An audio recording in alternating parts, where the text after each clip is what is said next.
Hey everyone, my name is Doonby, and welcome back to my channel. If this is your first time watching, thank you so much for stopping by. We're happy to have you. And if you'd like to keep in touch, you are more than welcome to hit that subscribe button.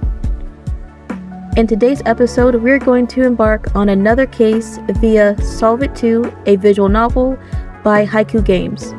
This time, the MC's mother is charged with murder, specifically the murder of the man that murdered, or at least was accused of murdering, your father, which took place some years ago in your late teens, specifically when you were 17.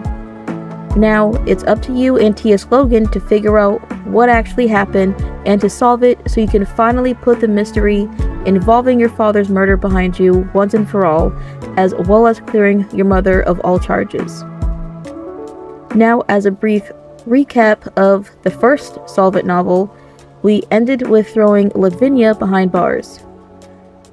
Okay, so that was never really enclosed. She did get arrested, but I'm pretty sure at this point Homegirl is in an orange jumper serving time somewhere instead of serving drinks in advances. Like, she really made me uncomfortable with that. Also, on the spur of the moment at the end of the game, the MC was asked out by Detective Will Ashford, who, by the way, was like barely relevant for most of the story. Anyways, the actual date was not included in the first novel, and in this one, apparently the choices from the first novel can carry over into this one, or you can start fresh. For me, this raises a few questions. 1. Will we see a date between the MC and Detective Ashford? 2. Will there be a recap of the previous game where we will hopefully tie up loose strings? 3. Will we need to revisit anything from the previous game? Specifically Tomoko's death, because I still have questions, want to know if Cindy was involved, and what actually happened. 4. Will we see Penelope again? Apparently she has a lot of information, such as when she told Cindy that Matthew Park told her everything. What is that everything he told her? Because I want to know. 5. Did Nico quit his side hustles and take over the bar in Lavinia's place? Is he still kicking it with Cindy? What is he doing? 6. Herschel and Jennifer got married. When that happened, I have no idea, as literally the entire case took place in one night. Will that be addressed? Will they come back? Will we hear from them ever again? Will Jennifer be an intricate part of the series from here on out? Is she a solid ally with the needed connections? Who knows? And lastly, for now, is number 7. Are Logan and Cindy together, or do they plan to keep it platonic? Either way, I personally don't care much for either one of these clowns, but I mean, yeah, I guess they need an ending as well. For now, we have to leave the questions as they are, or we can get answers by playing Solve It 2 and seeing what we can uncover. And for the sake of roleplay, Doonby will be accompanied by 2 other individuals who appeared in my recent Roblox Blackpink The Palace video. They are Kim Chin Ho, who is the agency's clerk, who'll be dealing with the paperwork and all that stuff, which means the suspicion chart is making a comeback and is new and improved. I did fix the moderately sus, so now it is moderately sus. I also added a few things to it, and we will go over it. Rather, Kim will make the needed updates as the novel progresses. More about Kim and Bayani will be in the description box below. We also have Bayani Roxas on board. He is pretty much the tech guy and is usually the one who goes with Doonby to investigate, so he will communicate any findings with Kim so we can log it and have it in our files.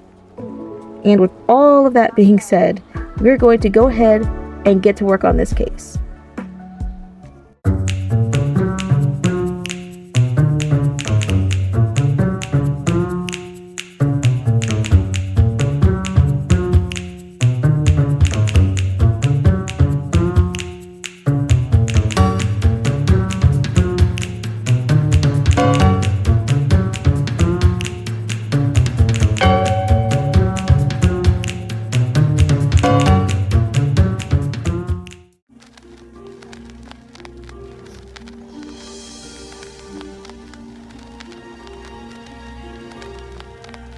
You're crossing Girardelli Square when Logan calls. Whatever it is, it can wait until morning. A job's come up. You'll want in on this one. What should I tell him? What's up, boss? Your mother's been arrested for murder. Sorry, what did you say? I'll be right there. Metro Police Central Station. You see her through the window of an interrogation room. Her blouse is bloody, no purse, no glasses. Yikes. Hey, officer, what'd that nice old lady do? Killed someone important. He says they're rushing the autopsy downstairs. Tap the purple text to add it to your clue list.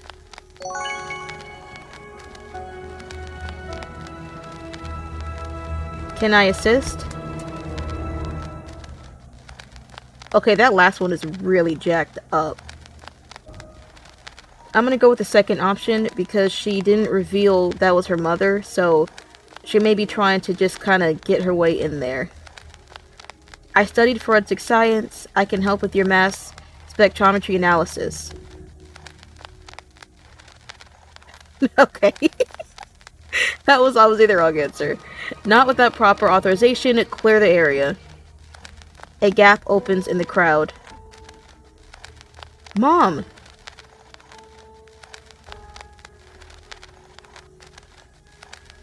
We'll get you out. Don't worry. Your mom makes go-away motions. Call Sonoma. Back outside. Who's in Sonoma? Sonoma Smith, family friend, cutthroat lawyer.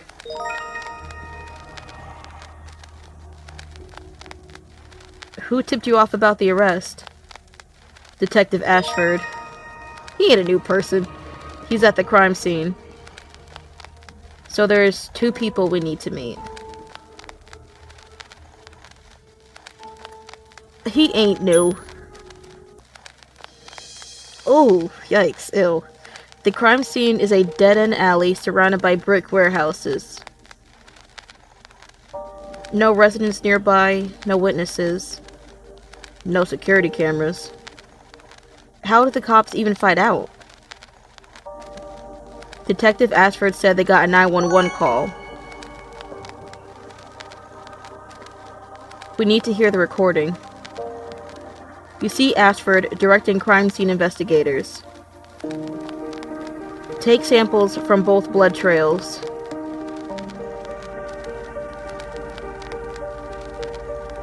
Detective Ashford asked me to dinner at the end of the Park case.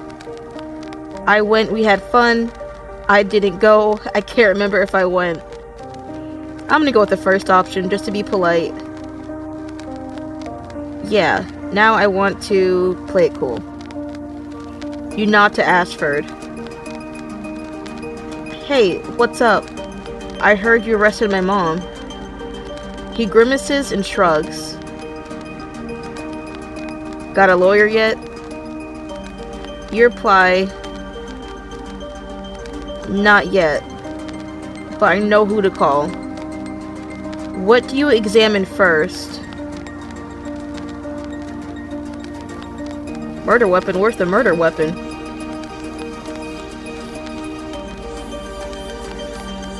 The blood trail? You study the blood trail. 2 blood trails. 2 people fought and bled. Yes, altercation in the center of the alley. The victim collapsed and bled here. And then was dragged to the dumpster. Less bleeding there. Already dead? Let's wait for the lab results before making suppositions. This second trail is from the attacker. It ends subtly against the wall. They held their wounds and ran out the alley? You're assuming your mom's not the killer. That's the one thing I'm sure of. Next. I don't see a weapon anywhere. Am I missing something? Where's the murder weapon? Good question. It wasn't with your mom. It isn't here. Where did it go? We searched the roofs, the drains, the garbage cans, everything in a 4-block area. The victim was found in that dumpster. Your mom was here, hands on his body, looking at his face, blood all over her. Caught literally red-handed. I'm unconvinced. Have you ID'd the body? And the body, ID'd it yet? Not yet. White male, 40s, autopsy's underway. He watches your face carefully. He's acting weird. What's he hiding? Next. Excuse me. Ashford gets a call. He hurries to his car. Hey, about the autopsy, can I... See me at the station.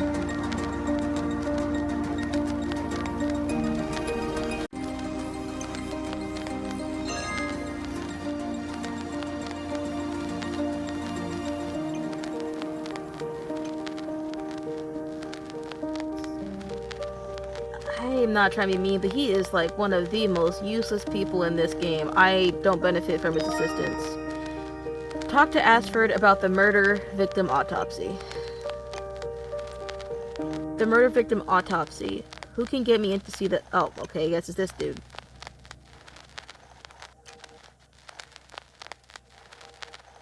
Ashford lets you downstairs.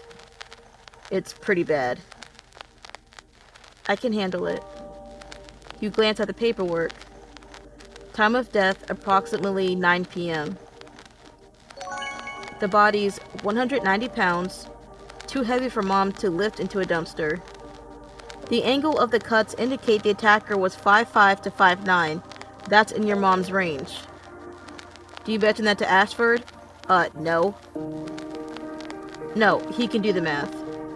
What do you examine first? The clothes and boots are brand new, and all that's in the pockets is a roll of cash.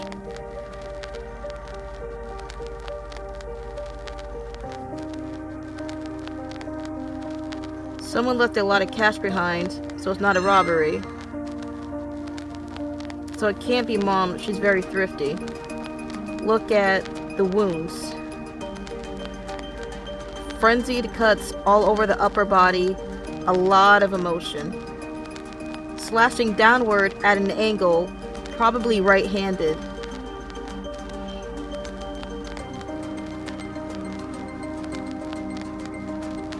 Probable weapon, a Bowie knife? No. Oversized, ritualistic. He makes a wavy gesture to indicate the curve of the dagger. If we find it, that'll answer a lot of questions. Looking at the corpse's chest and arms, you see crude tattoos, distinctive tan lines, and a particular type of bench-pressed muscle. All of this is saying...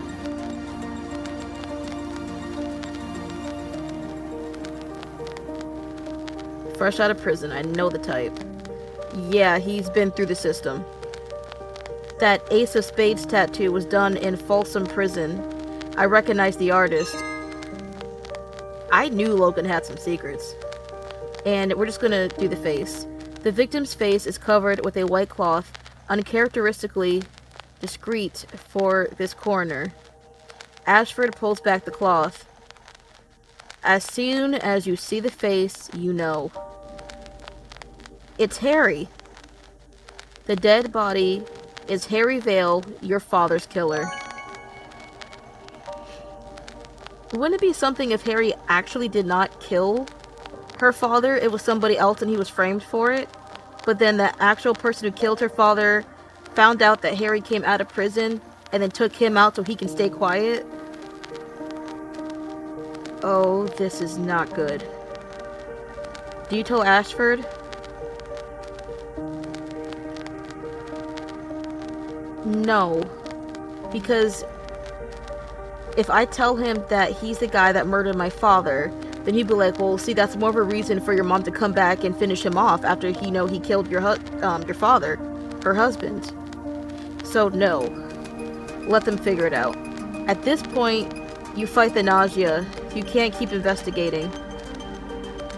Outside, you explain to Logan. It's him.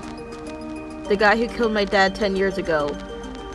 Okay, so she's 27. Oh, she's my age. I thought he was in prison. He was. He got 50 years. Did he escape? Did he get released by mistake? I mean...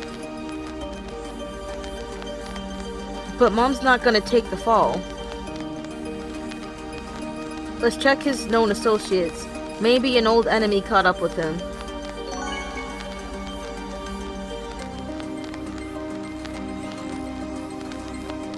Sonoma. Sonoma meets you at her office. She's furious about this obvious miscarriage of justice. She's putting together documents. Hey, that's Kim's job. Of course your mother didn't do it. This is ridiculous. You saw her at the precinct? Briefly, she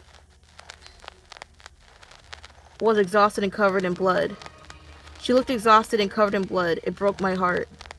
You ask, how can we help? Investigate. Find an alternate suspect. Sonoma officially adds you to her legal team. Now you have privileges to visit Mom at the police station.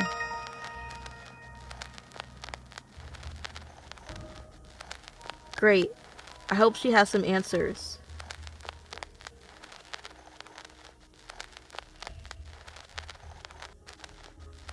About the body.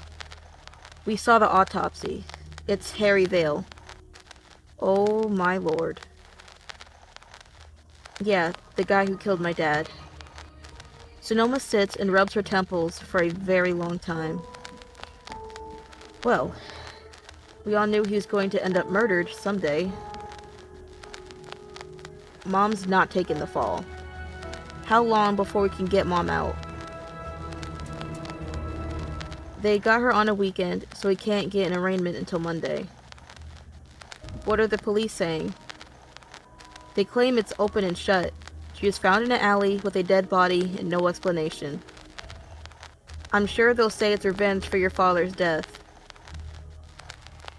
Okay, this may be a long shot, but what if she was being attacked in the alley and then Harry protected her and then he ended up getting killed and then she went over to make sure he was okay and that's when they found her on top of Harry.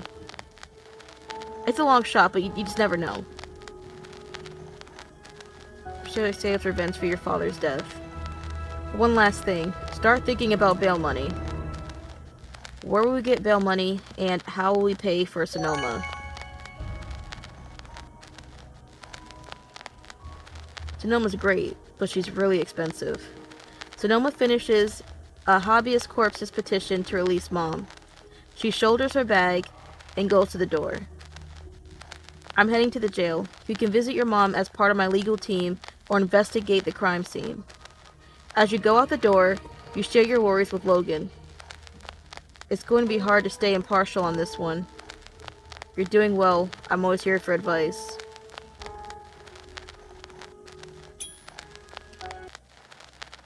Sonoma mentions the Fifth Amendment rights they're going to invoke to protect Mom. Fifth Amendment, the freedom against self-incrimination. Mom looks sick and exhausted. They haven't let her clean up. Detectives crowd her. Sonoma enters dramatically, holding paperwork. Stop this interrogation immediately. Our client is invoking her constitutional rights. Oh yeah? Which amendment? Fifth, brother. Our client is invoking her Fifth Amendment rights. The freedom against self-incrimination. The police reluctantly leave the room. I want Sonoma to defend me, no one else. Well, I'm here. We might as well try to solve this murder. Not much time before the police regroup. They're talking to the DA about charges. What's the most important thing to ask your mother?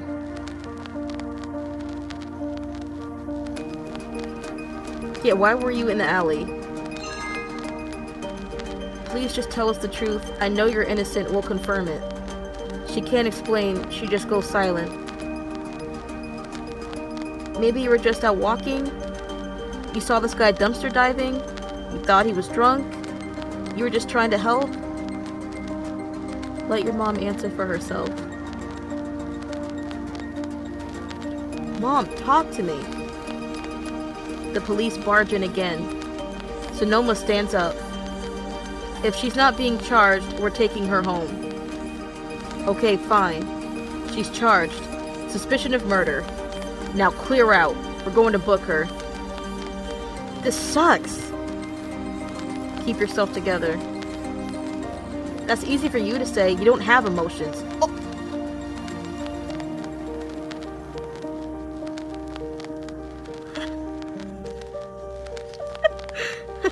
Well...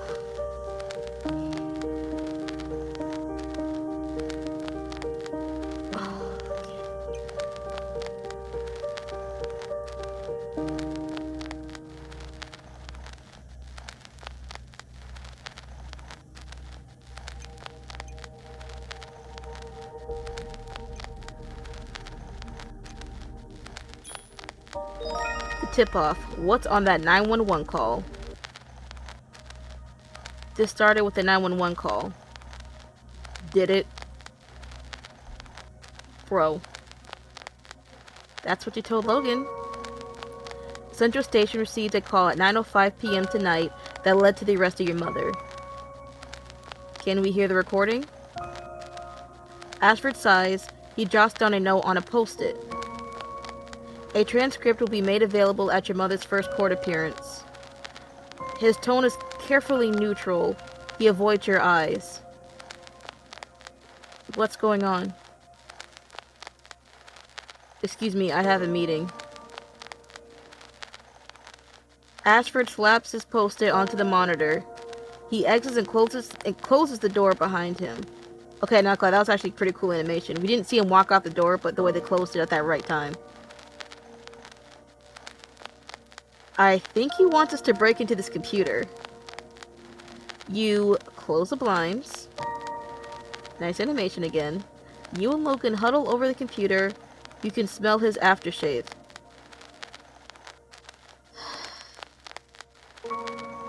I'll photograph the post-it, enter the code, send 30 coins to have it I ain't doing nothing like that. 1248. Code yes. Number 1 of 3.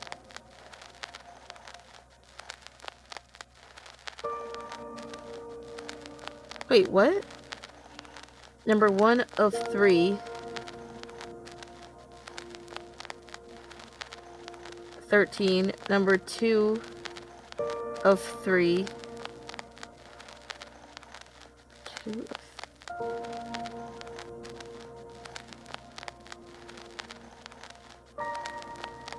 Huh?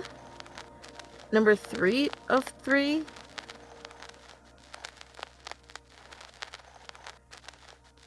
The computer beeps bitterly, password rejected. That was just a guess. You sit in the chair and think. Let me see that post-it. It has the numbers 1, 2, 4, 8, and then 3 double-digit blanks.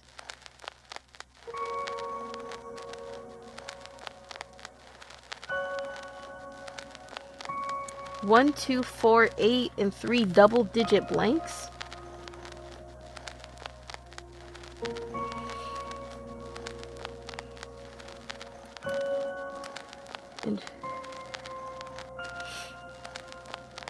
And 3 double-digit blanks. Number 1 of 3.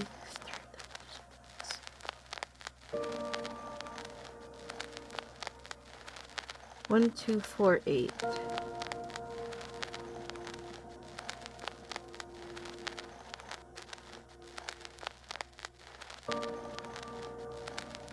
So...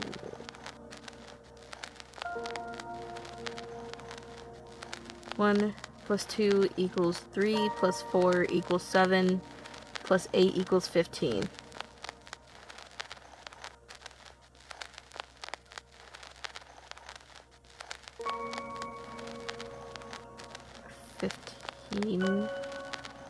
Plus 4, say 21.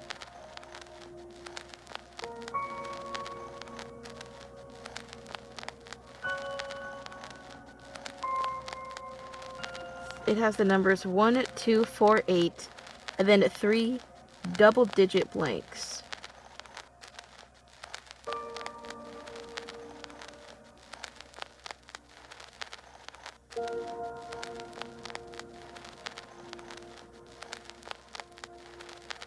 One plus 2 equals 3, plus 4 equals 7, plus 8 equals 15. So...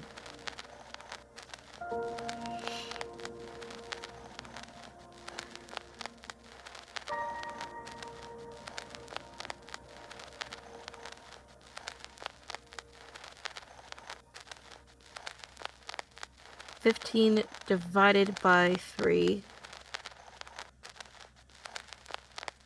is 15 times 3. 15 times 3. Well, I guess that's not it. Okay, so... Or 15 plus 15, well, that's 30, but... Go with 42.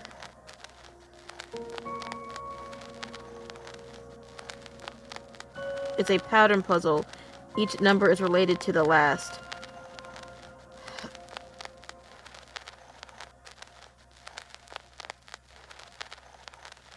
One, 2, 4, 8. So 1, 2, and then 4. So 1, 2, and 4. As far as like spaces in between the numbers. Yes.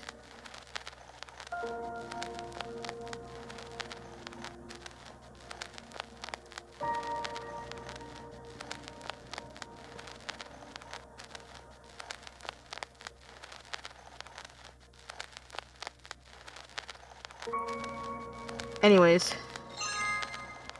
I just went random on that one.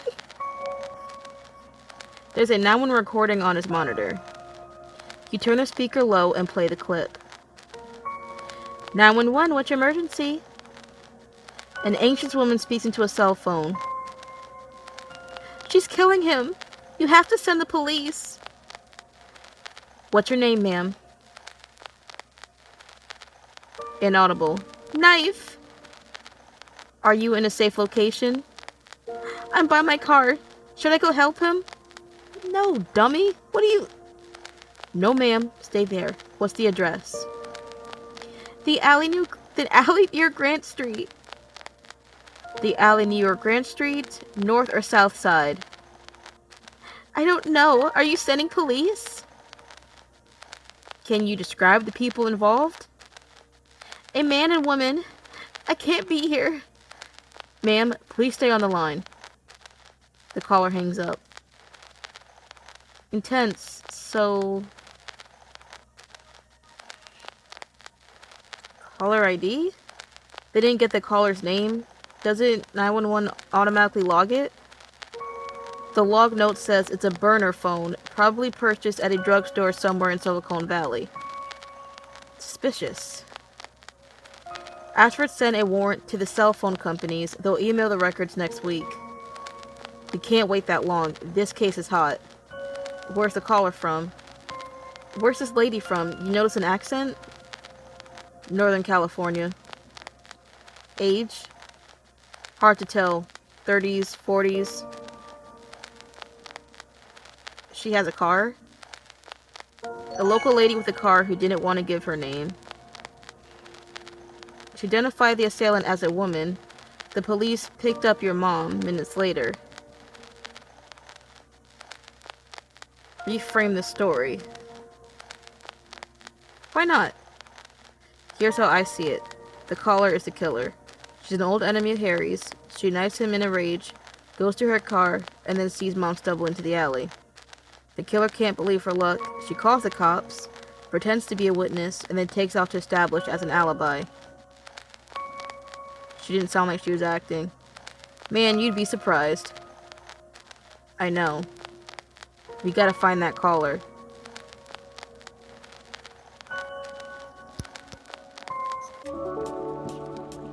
And we're going to end this episode here. So far in the game, we've met Mom, Harry Vale, and Sonoma. We also caught up with Detective Ashford, who, by the way, seems a bit more proactive in this novel in comparison to the first one. And apparently we did have our date, as we were able to choose, and we also chose that it went well. So that's the end of that story, for now. So, starting in this novel, at the end of each episode, before we close out, we are going to be doing something a bit different. I did all this from scratch, and it did take a little bit to get it the way I wanted, but I made up case files. And the point of the case files is to keep track of every person, thing, evidence, like everything that goes on in the story, so we don't get lost, confused. We can just keep everything in one place, and then add to it or take away from it as we go along. And as you can see here in the case files, you have the suspect's photos. The first case file, well, the first classified case file, is that of the MC's mother. Now, when you look at the photo, you'll see where it says Kiyomi Hashimoto. That is because I decided that it would be a bit easier to say Kiyomi or Miss Hashimoto instead of just saying the MC's mother or the MC's mom or just mom. And I want to make it feel more personal, so that's why she has a name. So looking at her photo, named Kiyomi Hashimoto, photo taken 8-31-2023 at the police station. And behind her you can see the interrogation room, so you know she's there. To the right, we have the police report. Well, the police report request form. And I made this up so we could keep track of what we've learned so far. And I know that's kind of hard to read since it's a bit on the small side, so what I did was I took the form, blew it up, and then made it bigger so you can actually see what it says.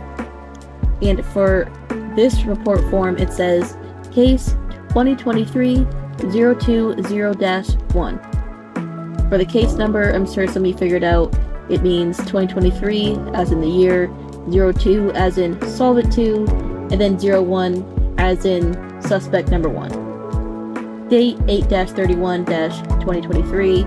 Reporting officer Doomby Gaming. Prepared by Kim Chin-ho. Incident. Accused of murder.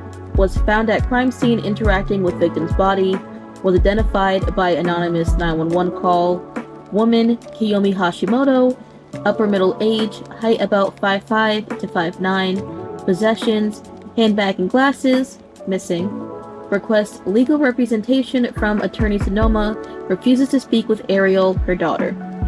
Now, Ariel, as I'm sure you've probably figured out, is us. The MC, or you as written in the game. And I just figured it'd be a lot easier, like with Kiyomi's situation, to just call her Ariel, just give her a name, instead of just saying like you, or the MC. It just was just so much easier that way. The next classified case file we're going to be looking at is that of the victim, Harry Vale. So as you can see, we have his autopsy photo, name Harry Vale, a photo taken 8-31-2023, autopsy, as a location, and here is his police report. Case number 2023-020-2, date 8-31-2023, reporting officer Doomby Gaming, prepared by Kim Chin-ho.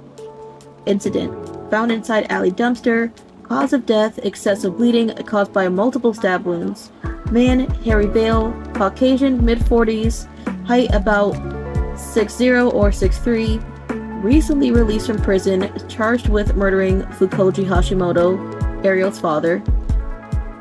Had a roll of cash in pocket, not suspected as a robbery. And then, last but not least on the agenda, we also have the suspicion chart. And as you can see, in least sus number 3 is Kiyomi. I put her there in spot 3 instead of spot number 4 because I don't understand basically what her problem is. I get that she's shaken up over, finding Harry, having blood on her, and, who knows what she saw or what she had a part in. But I just personally find it strange how she has issues with Ariel. She won't really talk to her, she's aloof, doesn't really want to be bothered with her. The only person she wants to be bothered with is Sonoma. And for me, it's like, that's your daughter. If assuming that's the only person she has in her family, I'd be like ecstatic to see her. Like, I'd be like really happy. Like, I'd feel a little bit calmer about my situation. But for some reason, she doesn't really want Ariel involved. Now, it could be one of two things. One, they had a falling out after Fukoji was murdered, or two, she doesn't want Ariel to get involved for fear that she may end up, which in all honesty is understandable because you not only lost your husband 10 years ago, but he was murdered when you had a child. You was 17 at the time, and then here we are 10 years into the future, and then some things feel like almost like history is replaying itself, where the guy who murdered your husband is out for whatever reason. He's out. Either he escaped, got out on good behavior, was able to pay his way out or do something, and he ends up murdered. And now you, the wife, is being accused of that. And that can take a toll on somebody. It really can. But another thing I'm curious about is that when it came to talking about Kiyomi, Ariel had the option to choose something about her medication. And it kind of made me wonder if there's like a health issue or something that Kiyomi has to deal with that requires her to take medication. So I'm kind of wondering if that has anything to do with her actions or her behavior, and whether or not that's going to come back. So that pretty much concludes this episode. Thank you so much for watching. Please don't forget to hit that subscribe button to support my channel because I really, really appreciate it. And I will see you in the next episode.